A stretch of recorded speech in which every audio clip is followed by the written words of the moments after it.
अस्सलाम वालेकुम। SM news के साथ मैं हूं इश्तियाक अली। खबरों का सिलसिला बढ़ाते हुए खबर शामिल करते हैं बुआना से।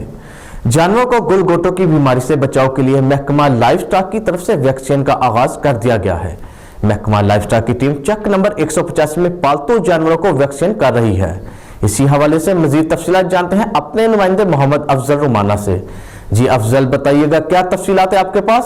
बाना जानवरों को गलघोटू की बीमारी से बचाव के लिए वैक्सीन का अमल शुरू कर दिया गया है। महकमा लाइव स्टॉक की टीमें पालतू जानवरों को वैक्सीन कर रही हैं। इस मौके पर वेटरनरी असिस्टेंट का कहना है, आज हम 185 में हेमरेजिक सेप्टिसीमिया, जिसे उर्फ़े आम में लोग गलघोटू कहते हैं, वैक्सीन के लिए आए हैं।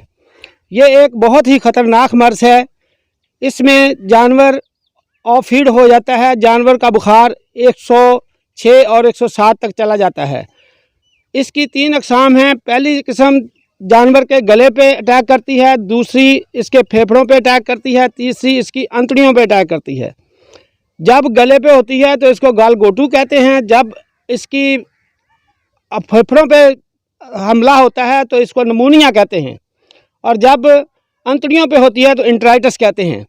इसके लिए हर साल हम एक दफ़ा जानवर को हिफाजती टीका लगाते हैं कि ये एक खतरनाक बीमारी है जिसमें जानवर का टेम्परेचर 106 तक पहुंच जाता है और जानवर मर जाता है। गलघोटू की 3 इकसाम है। एक गले पर हमला करती है, दूसरी फेफड़ों पर और तीसरी किस्म में अंतड़ियों पर हमला आवर होती है। गले पर हमला आवर होते हैं तो इसको गलघोटू कहते हैं। फेफड़ों पर हमला आवर होती हैं तो इसको नमूनिया कहते हैं। जबकि अंतड़ियों पर हमला आवर हो इसको एंड्राइटिस कहते हैं। डॉक्टर अताउल्लाह का कहना है कि जानवर को गलघोटू से बचाव के लिए वैक्सीन साल में एक दफ़ा लगवानी ज़रूरी है। कैमरामैन मोहम्मद आरिफ डेक्कू के साथ मोहम्मद अफजल रमाना, बुआना।